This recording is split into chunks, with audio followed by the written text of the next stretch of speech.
Assalamualaikum warahmatullahi wabarakatuh. Perkenalkan, nama saya Muhammad Misbahul Firdausi dari kelas 12 IPA 1, nomor absen 22. Di sini saya akan menjelaskan atau mempresentasikan tentang perkembangan iptek di Indonesia. Berbicara tentang perkembangan iptek di Indonesia, tentu kita tak bisa lepas dari yang namanya teknologi informasi yang terus berkembang. Sebagai salah satu di antara negara di Asia, penggunaan teknologi di Indonesia tergolong pesat. Berbagai upaya atau usaha untuk meningkatkan kualitas iptek di Indonesia pun dilakukan. Beberapa produk buatan anak bangsa juga diakui dunia. Misalnya teknologi konstruksi sistem cakar ayam, jembatan Sosro Bahu, hingga teknologi jaringan 4G. Berikut adalah beberapa contoh perkembangan ilmu pengetahuan teknologi di Indonesia. Antara lain, yang pertama, satelit. Di antara kita pasti sudah tahu kan kalau Indonesia itu mempunyai satelit. Satelit milik Indonesia dinamakan Sistem Komunikasi Satelit Domestik atau SKSD Palapa. Satelit ini dibangun melalui sistem komunikasi yang dikendalikan Indonesia sejak tahun 1974 hingga tahun 1976.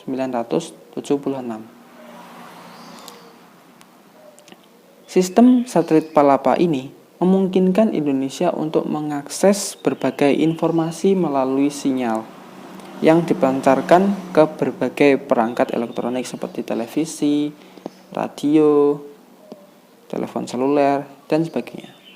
Yang kedua, televisi. Jauh sebelum ditemukannya YouTube, televisi menjadi media penyampai informasi yang sangat digemari di Indonesia. Perkembangan teknologi siaran televisi bermula dari mahasiswa yang berasal dari Berlin yang bernama Paul Nipkow, yang menggunakan teleskop elektronik tersebut untuk mengirim gambar tanpa kabel dari satu kabel ke tempat lainnya pada tahun 1884. Di Indonesia, televisi diperkenalkan tahun 1962 dengan siaran televisi Republik Indonesia atau bisa disingkat TVRI.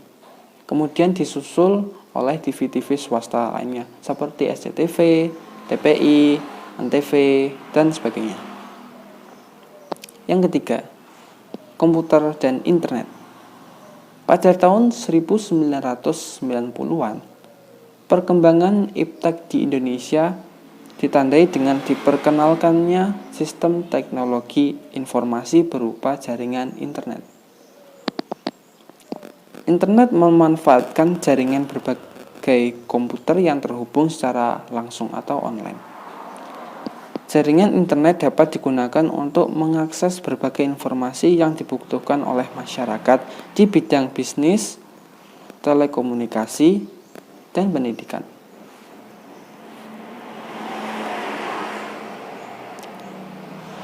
Dilihat dari perkembangan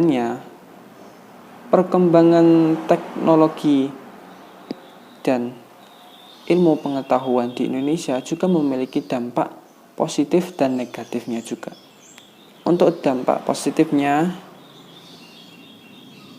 yaitu pertama, memberikan berbagai kemudahan. 2. Mempercepat dan mempermudah proses informasi dan distribusi dalam kegiatan ekonomi.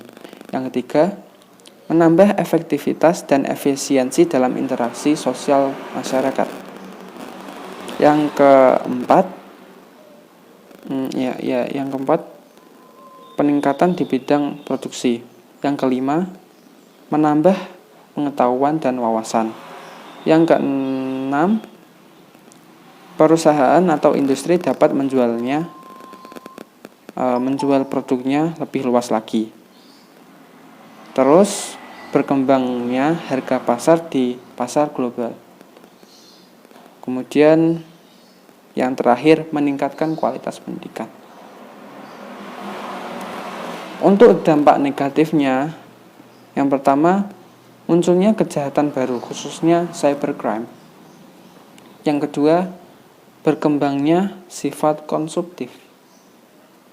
Yang ketiga, hilangnya budaya tradisional. Yang keempat, menumbuhkan kecenderungan sikap antisosial. Yang terakhir, yang kelima, munculnya hoaks atau berita yang bohong, berita bohong dan disinformasi. Itulah penjelasan atau presentasi dari saya. Mungkin bila ada tutur kata yang kurang pas atau kurang dimengerti, mohon dimaafkan. Sekian dari saya. Wassalamualaikum warahmatullahi wabarakatuh.